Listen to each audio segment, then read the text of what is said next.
Big thank you to Sushma and the Theosophical Society for giving me this opportunity to share my art with you guys, and big thanks to my family for helping me set everything up, you know. There's quite a lot of paintings here. And of course, much love and gratitude to the Ascended Masters for guiding me to where I am today and for allowing me to share this. All right. Now, what is sacred geometry? Sacred geometry is one of the interconnected branches of a timeless spiritual science practiced by our ancient ancestors. This sacred science is a way of understanding the very nature of reality.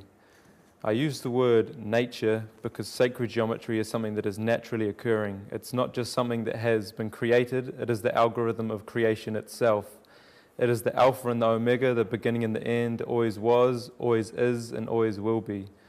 Now, the patterns I'm about to introduce to you are visual representations of the universal mind, an archetypal pattern present in every form on all levels of creation, making up the structure and essence of all life. And studying and meditating upon sacred geometry is one of the many paths to understanding the metaphysical essence of the holographic universe. All right, now we'll start with order from chaos, the beginning. In the beginning, or the center of creation, there was nothing but pure consciousness, no space, no time, no form, no nothing. A stillness known in the East as nirvana.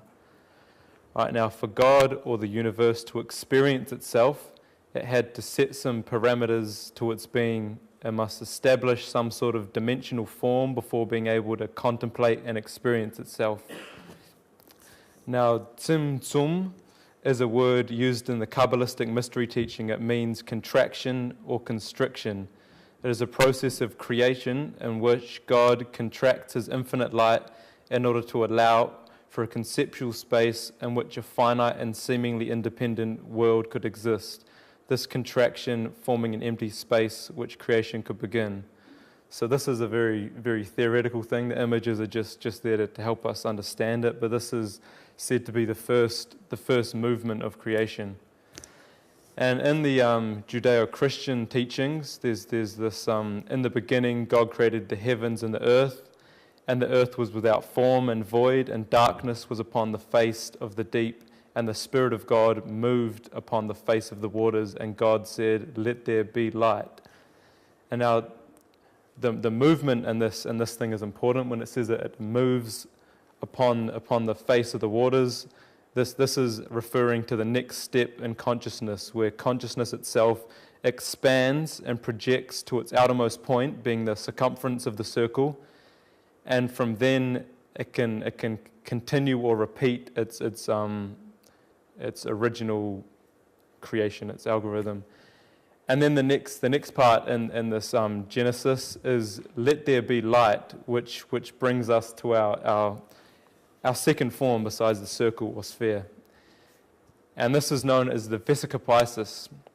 Now this is a symbol of balance, it's a symbol of oneness, of the masculine and the feminine coming together. And when coming together, they create the sun.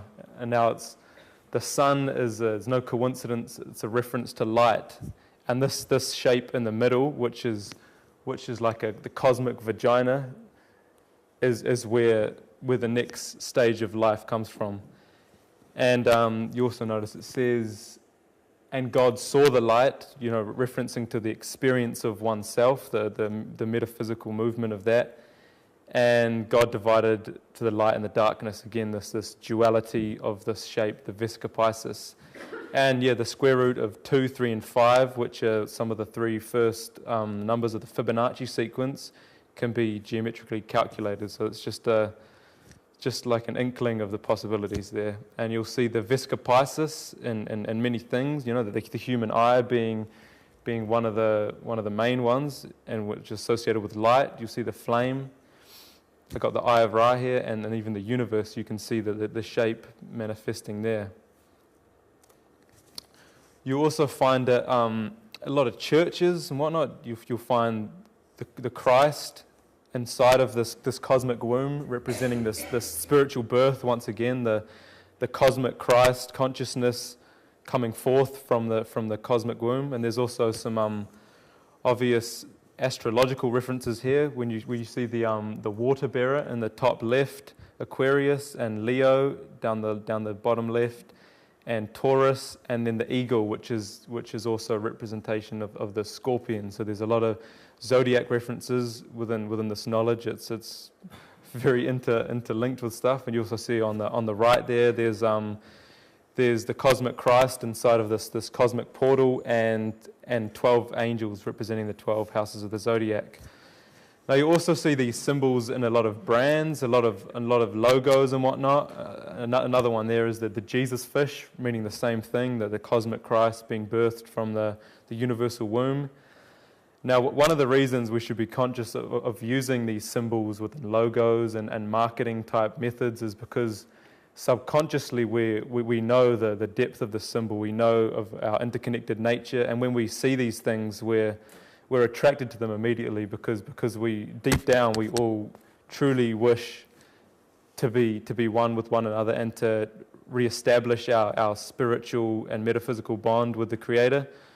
So we're often quite manipulated by that type of thing. When we see these things, we don't know what they mean. We just end up buying products. So that's something some people should be a bit conscious of. All right, now we reach the next stage of the pattern, where you can see these two circles of common radius, the Vesca Pisces here, and from there, where their circumferences meet on the outside, from that point onwards, the pattern continues and further extrapolates, and you can see it turns into this thing called the seed of life. Now, some interesting things to note is that you can see the Trinity there. The symbol of the Trinity comes from this. You can see the figure eight symbol, meaning infinity and many other things, creation, destruction. And another thing, in a lot of sacred texts, it mentions that creation took 4 days, took 6 days, but on the fourth day, the creation was halfway through completion, and the seed of life is at its halfway point after the 4 spheres are added to the original. And then, of course, like I said before, the 6 days of creation, and on the 7th, God rested, or He obtained stillness. All right, now you can find this, the seed of life in many places. You can also see that the yin and yang derive from this, because it is a symbol of immaculate balance. And the koi fish, another interesting thing that I've come to find out is that koi translate to the feeling of love. It's about the essence of love, and that's just something interesting I found. All right, you'll also find sacred geometry on a microcosmic level. In fact, the seed of life is the morphogenic structure that created our physical body. So you can see that one there. All right, now the next stage is the flower of life, and by further extrapolating using the same method from the outermost circumference of the outer circles, you gather this pattern here. Now you can see that the bottom left is the addition of the circles, but these other symbols that you see here are just filling in the petals to make it look a bit more complete. And from that we get the Kabbalistic tree of life. And here you see more of the Kabbalistic tree of life, which is also the key of life, or the Ankh, known within the Egyptian tradition. They're from the same very sacred and very old knowledge. And within these things, you'll see the 3 pillars.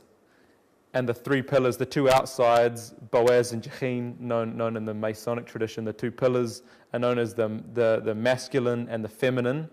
And the path down the middle is Jacob's ladder, which is like the balance between the two. And you'll also notice 3 stages vertically, 3 major stages, things being Kita and Tiferet and Malkut. And Malkut is our connection with the earth, which is our root chakra. Malkut is our connection with the feminine. Tiferet is the heart chakra, our sacred heart and our center, and is a major part of the spiritual life, and Kita being the crown. And these 3 stages must be in perfect balance, or people, they act in very unbalanced ways. You can be too grounded and get too attached to the material world, or you can be too up in the sky, too too spirited, and you can also lose sight of reality. And I got some nice image there where you can see this Kabbalistic tree of life put into an old Masonic drawing, and in the middle, where Tiferet would stand, you can see the G of Masonry, Freemasonry, which I believe to stand for geometry, or God, all the same thing.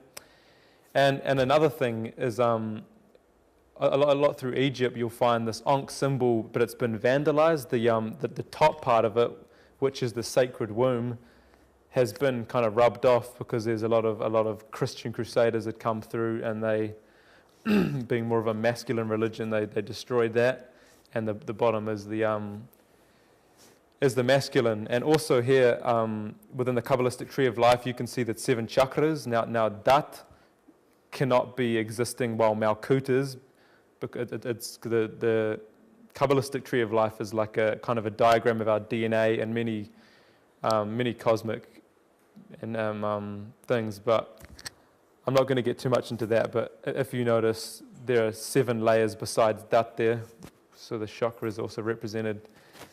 Now the tree of life can also be seen in Genesis, within the story of the creation, and you can see in this nice image there we also have the masculine and the feminine to each side. And in the middle, where Eve is reaching for the apple, is around the center. And the serpent is a symbol of DNA and many things, also a symbol of the messenger and the sacred message from the heavens. And this story itself, to me, means the family tree. I consider the Kabbalistic tree or the tree of life to be our interconnected nature with one another, the same way there's the genealogical aspect to a family tree. And when you take the apple from it, you're taking yourself from this interconnectedness, and you're creating your own egotistical universe, which isn't part of the whole. All right, now you'll find the sacred pattern, the seed of life, and the fruit of life, and all of its extrapolations in all corners of the globe in many different forms. These images are from Turkey, from Ireland, from India, and Scotland. I think one of them is as well. You also find it in China, in the Forbidden City. You'll see this Fu dog, which is the guardian of the wisdom, and under his paw you can see a spherical version of this extrapolated seed of life. And as far as I know, the oldest known fruit of life, tree of life, is in the Assyrian temple in Abydos, Egypt.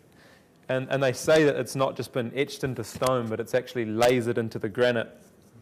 So that's some pretty intense thing to think of. And it's also been studied by some of the most intelligent minds of our history. This is from Leonardo da Vinci's scrapbook. And you can see clear patterns of this geometry. He was very familiar with that, and the golden mean, the golden ratio, and pi-phi, all of these things. And you'll also find it within cornfields all over the world, which is a very interesting thing. You'll see the sacred geometry is projected into them.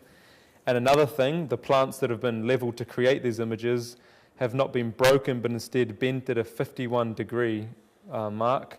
These samples have been taken from these areas, have been found that their crystalline structure is different from the samples taken anywhere else, and they also germinate quicker, the seeds that have been found within these areas. And people that I've talked to about entering these crop circles, they talk about its amazing presence. So it's a interesting thing to think about when people talk about aliens and extra-dimensional creatures. They're obviously very familiar with this knowledge and trying to share it with us, so one should not be afraid of these type of beings. There's a lot of movies out these days making them seem horrifically evil and whatnot, coming to destroy us, but it's not a good thought process to get caught in. Here are a few more examples of it, more in its Taurus type of form, which I'll get into a bit later. Okay, now we enter the next phase. You remember there's this fruit of life. When it's extended from this point, when the zona pellucida is broken, then you'll reach the next the next one, which is the fruit of life. And I've circled the 13 major spheres in this, which is known as Metatron's cube. And the first image to the left there is the feminine version of it. And when you add the lines to the center of all the circles, then you reach the masculine, and that's the complete Metatron's cube.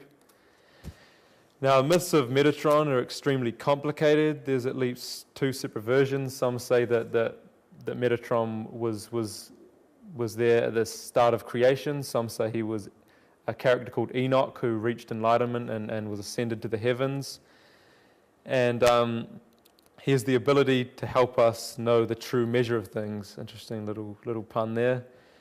He's known as the most powerful of the archangels, and his names can be translated to the soul of the Elohim, the one capillary of the Creator, the designer of the universe, and is the only archangel to use the words, I am that I am.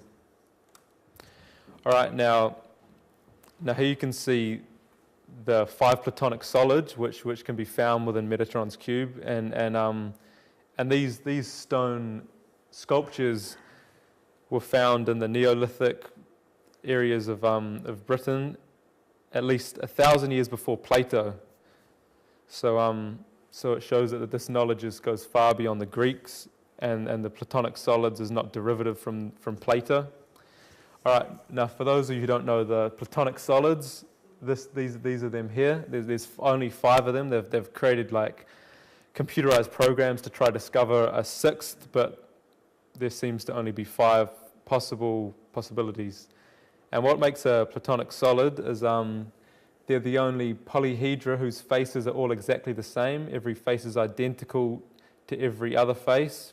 For instance, a cube is a Platonic solid because all 6 of its faces are congruent squares. They're all the same proportions.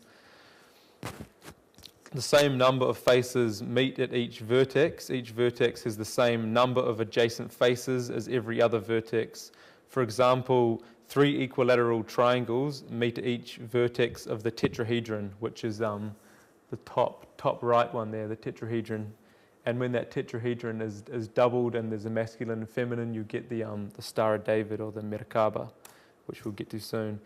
Now, each of these Platonic solids is associated with an element. There's fire, earth, air, ether, and water. Ether being prana or chi or tachyon energy, lots of translations for it, but there's the association to that. And every element on the periodic table has a relation to at least one of the Platonic solids. This concept was ridiculed within the mainstream sector until the 1980s, when Dr. Robert Moon from the University of Chicago demonstrated that literally everything in creation is based on these 5 forms. Here's another interesting image I've got here. This was going to be part of my esoteric architecture talk I was going to do, which I'm going to leave for a later date now. But you can see how these extrapolated version of the fruit of life here sits perfectly over Stonehenge. And if you look at the sacred geometry in the top right, that's all to do with the movements of the sun, the stars, and the moon. And this is greatly to do with geometry as well, the measurement of these. All right, now Metatron's cube is found in many crop circles as well, or symbols of it. And you can see within Metatron's cube that it's made up of a cube inside of another cube. And so it's also known as the double cube as well as Metatron's cube, or the hypercube. And here's a few more little examples of that, the cube inside of the cube. And this is also found all over the world in many different traditions. You can see Jesus inside of it, inside of this portal. And I think this top right one was from Samaria as well. All right, now the double cube is associated with the 4th dimension. So a dot being 0 dimension, a line being 1, a square 2, a cube 3, and this double square or double cube being the 4th dimension. Now you can see it in this image here. I'll leave this up for a little bit so you can just kind of look at that for a bit, because it's a pretty intense image right there. And that's probably about enough. I'll be getting back to that soon, because this image is the masculine version of the Taurus, which is the next part of this we'll be getting into. And Einstein's theory of general relativity describes the universe, the whole of space and time, as a four-dimensional manifold. Space itself is not flat but curved. The curvature of space is responsible for gravity. And at a black hole, space and time are also curved. They get knotted up, which you kind of see in that torus, that the centers have kind of been knotted up after all that curvature. Yep. And here you can see that the torus is also a derivative of the seed of life and extrapolations of that with the additional circles to it. And it's just, you can just see it's kind of from the top view looking down to the bottom where the black hole and the white hole meet, and these two dimensions find balance. Now in particle physics, the donut shape or the torus is known to provide the best environment within which to accelerate particles, because it can hold and route plasma formed by such machines in a more efficient manner. And the toroidal shape has also been discovered to be the most efficient way to wind an electrical transformer, as a coil wound in this configuration produces very clean and highly accurate, precise and reliable power. Now when it comes to designing gravitational environmental habitations, the torus has been realized as the preferred shape within which to enclose a space station or star colony. The design below was engineered at Stanford University and is called the Stanford torus. It is the most efficient way to distribute the space and achieve the gravity required to maintain life. And I also put a little picture of a UFO there, a little flying saucer, because they say that using this zero-point technology that comes from this torus, that vehicles like this have power, and it also kind of looks like a little Vescopitis as well. Interesting little note there. So these are more crop circles of the torus, and they're different shapes and different forms. And you also find this pattern in nature. It's all the sacred geometry is very nature. It's all the people who are familiar with this have generally learnt from observing nature, and you can see that these beautiful patterns exist flawlessly within nature. And we're going to look into the pine cone now, which is one of these beautiful things. And the pine cone is symbolic of the pineal gland, which is the kind of anatomic equivalent to the third eye, the all-seeing eye. And pineal is Latin for pine cone, also pine needle, also kind of sounds like pineal, pine needle, pineal, another little thingy there. But an interesting thing I came across when I was researching for this and things like this, it's interesting to note studies on the river downstream from mills that process pine trees and bark and pulp are left saturating in the water. Often the female fish have actually been found to turn into male fish. Now this is just a characteristic of the pine cone, a specific type, and obviously it wouldn't happen to us because of the differences in our genetic form, but I don't know what that means, but I found it very interesting anyhow, so I thought I'd share that with you today. Now the pineal gland is the geometric center of the brain. It has more blood flow per cubic volume than any other gland in the body. It's associated with the third eye and visualization and the seeing of the etheric and astral realm. And it was considered by many ancient cultures to have been the gateway to higher dimensions. And you can see here from this image that the Egyptians knew a lot about this. You know, they knew a lot about the anatomy of spiritualism.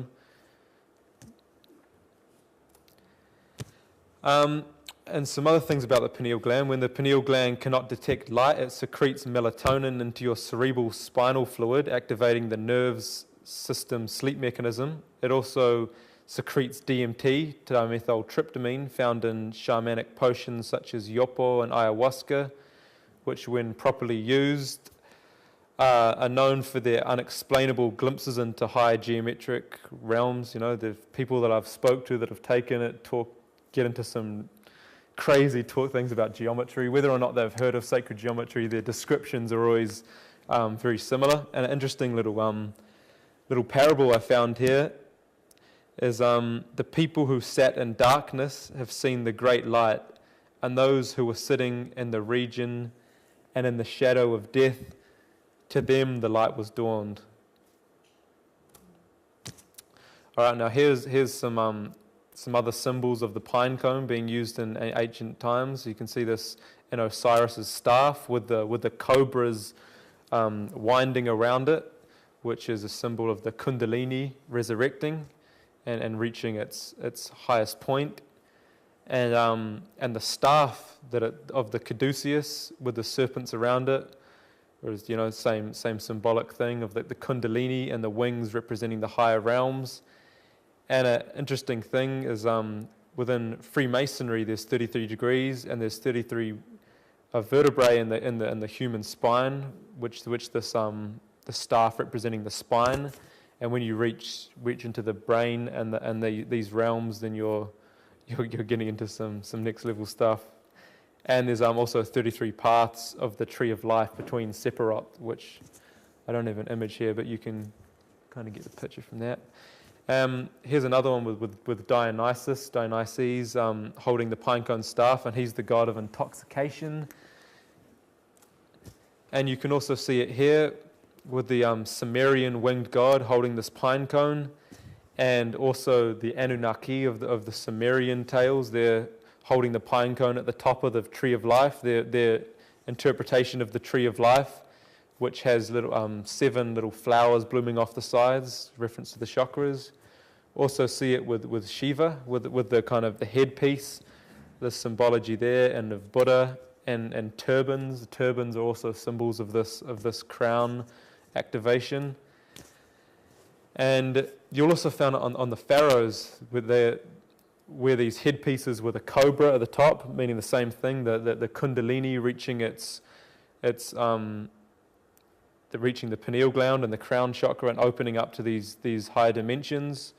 And they're always accompanied by a vulture representing the higher and the lower self, because it's very important to know that you can't have one without the other. People who try to stimulate their higher chakras and raise their kundalini without any knowledge or without a solid foundation will often get into a world of hurt and confusion. So one shouldn't jump straight into some heavy stuff to do that. They should focus on the heart, being the medium between the higher and lower self, and focus on that type of thing.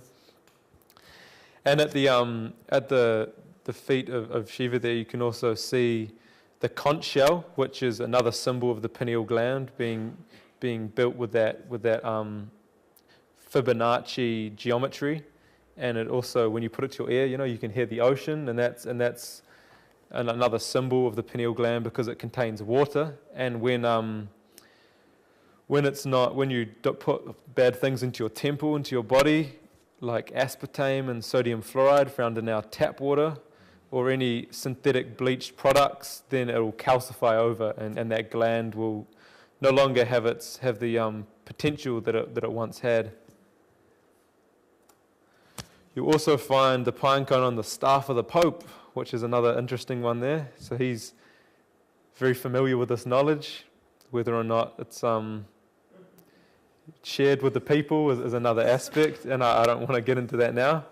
But also inside the Vatican grounds, you'll find this giant pinecone, which is said to be the biggest pinecone sculpture in the world. But there's also other sculptures like the Gherkin in London, which is a beautiful, beautiful geometric structure which contains this geometry, which is the symbolic essence of the pineal gland and what it represents, its association with higher realms. You can also find it in Angkor Wat in Cambodia. You'll find these similar pinecone shaped kind of temple pieces, which again symbolic of the higher realms and the geometric information that unites us all. And actually Angkor Wat was like a massive Buddhist colony. Everyone was there, was very into their spirituality, and it would have been lovely to see it during its flourishing times. Oh, and then that picture down the bottom is of a mosque somewhere in Iraq. I can't remember the name, unfortunately, but you can see again this toroidal geometry. All right, now back to the Torah. Scientists have also suggested that the entire universe may be shaped like a torus Itzhak Bentov, in a final book called A Brief Tour of Higher Consciousness, published just after his passing, is dedicated to the idea that all reality, including consciousness itself, can be modeled with the toroidal manifold. His diagrams show galaxies as being toroidal forms with white holes putting out energy while black holes on the opposite side take it back in. And the inventor of the Bell helicopter and other major innovations, Arthur Young, also explores the function of the torus as models of primary cosmology in his famous work, The Reflexive Universe. You'll also find this toroidal energy field, this torus, on the electromagnetic field of the Earth, also in the universe, the spiraling galaxies, like they all have the same geometry, whether seen or unseen.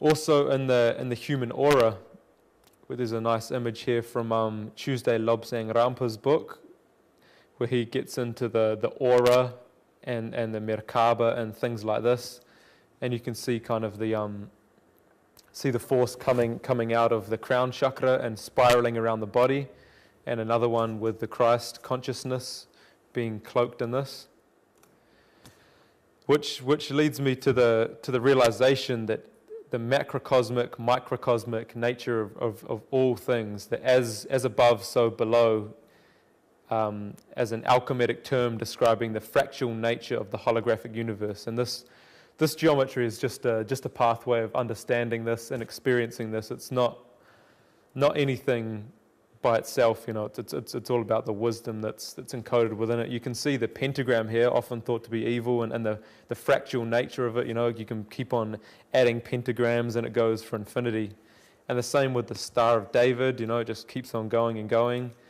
And you can also see the Kabbalistic tree of life, that it fits into a circle, fits into the seed of life, and will continue outwardly and internally for infinity.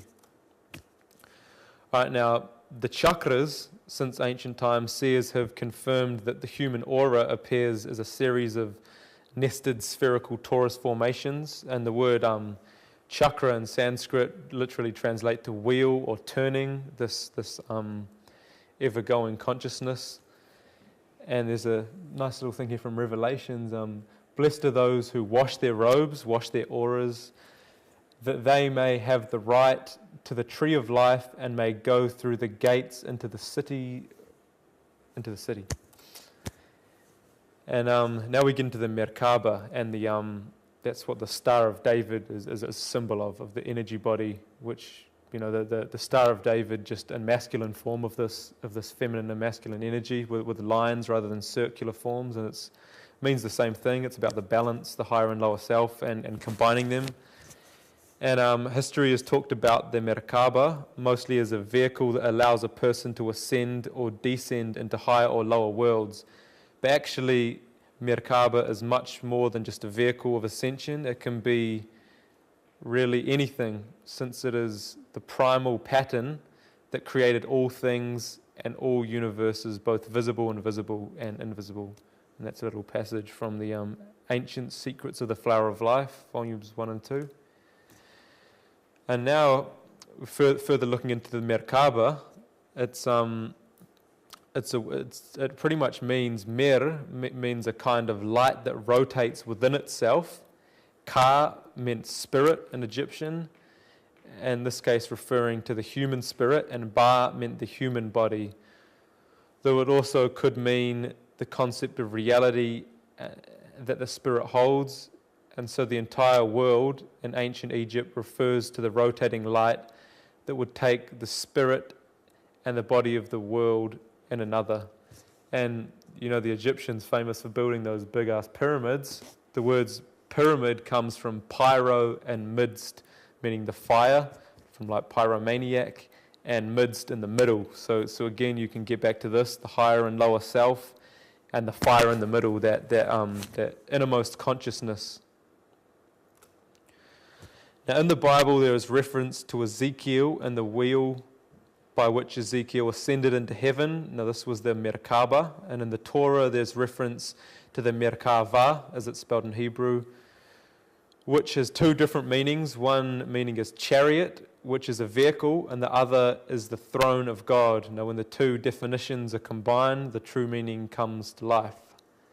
And I just found nice images here of some old coins where you can see the wheel of Ezekiel kind of taking the form of some alien spacecraft or a mushroom or a Taurus, And on the other side of the coin, I just found interesting, it said, "Let this growth be pleasing for your heart."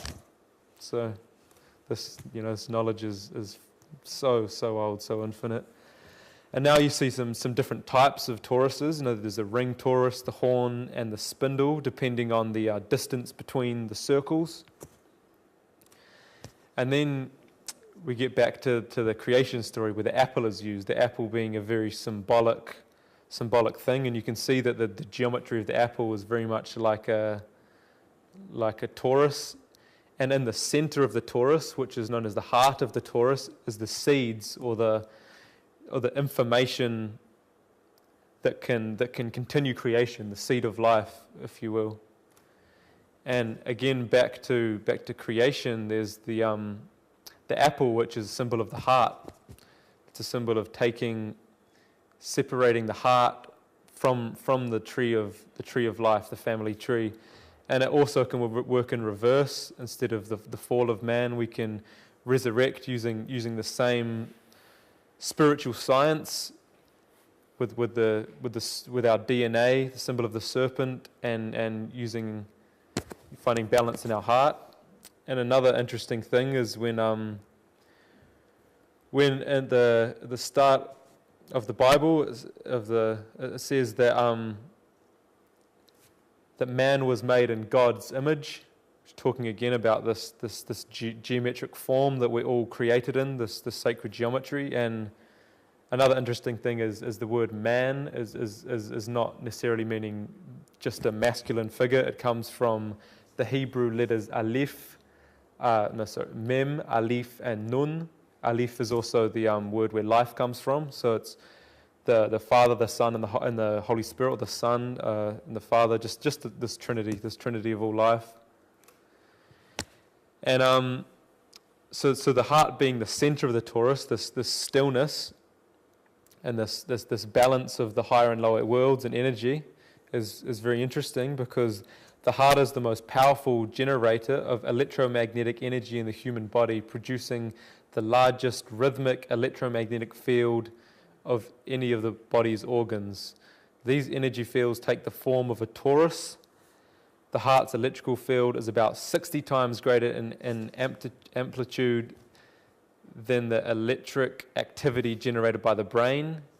The magnetic fields produced by the heart is more than 5,000 times greater in strength than the field generated by the brain. So, this information is quite important when we understand that we're moving in a transition, in a paradigm shift into heart consciousness, and letting go of all these thoughts and that version of consciousness where we're just picking up different thought projections and holding on to some and not actually experiencing the moment itself. Now, in Egypt, you'll often find their statues there crossing their hearts, holding the key of life, because they knew the importance of this heart consciousness. And you'll also find that in a lot of sculptures they step forward with the left foot, and this is another reference to this heart consciousness and leading with your heart rather than just your intellect. There's that intuition there, which is another important part of our being that we often forget about in this busy world. You also find the symbol of the heart and of the cycle of consciousness symbolizes the swastika, or the sun wheel, and there's a beautiful image here with the Buddha having it on its heart. It's not a symbol that has negative connotations. The Nazis used it because of its powerful things, and again, I remind you of the marketing aspect. They're getting people to follow you. You need to be messing with their minds on a pretty deep level if you want to make them do the twisted things that the Nazis did. And here's a few other ones. One from Baalbek, Lebanon, which also has the biggest bit of solid stone around the world, or the biggest known bit of stone. It weighs 20,000 tons or something, and modern cranes can lift about 2,000 tons. So what's going on there? Who knows? Another one from Tibet. And here you see lots of variations of the swastika, or the sun wheel, as I prefer to call it, from all over the world, because of its multiple and its deep meanings. And here you can see the beautiful spiralization of the universe, and the kind of the swastika in there, and it also a similar symbol to the swastika, representing the creation and destruction in one motion, is the Ouroboros, which is often used in kind of esoteric. That's one of the classic esoteric symbols used in Freemasonry and this and that. But you see, it's kind of eating its tail. It's creating and it's destroying at the same time. So it's also a reference of the breath and the exhale and the inhale, or the breath of Brahma, also known in this balance, this polarity. All right, so this is the last slide of my thing. So I just wrote a little bit here. Intrinsically, we're all connected by the geometric matrix of information known as God or the universe. The further we travel inwards, the closer we become to the source of creation, the unchanging center of the cosmic wheel. Now, as we become more and more in tune with the Sacred Heart, we become less concerned with the suffering present on the outer layers of existence. We become still and begin to flow in harmony with the divine will, ceasing to clash with the karmatic waves of desire. And I think geometry is a beautiful way of understanding this spiritual journey, because the circumference of the circle, the outermost worlds, like the physical world, and full of change and karma and suffering, and the more you get in, the more still you get, and the more in tuned with the center of consciousness you become. So much love, everyone. That's what I wanted to share with you today.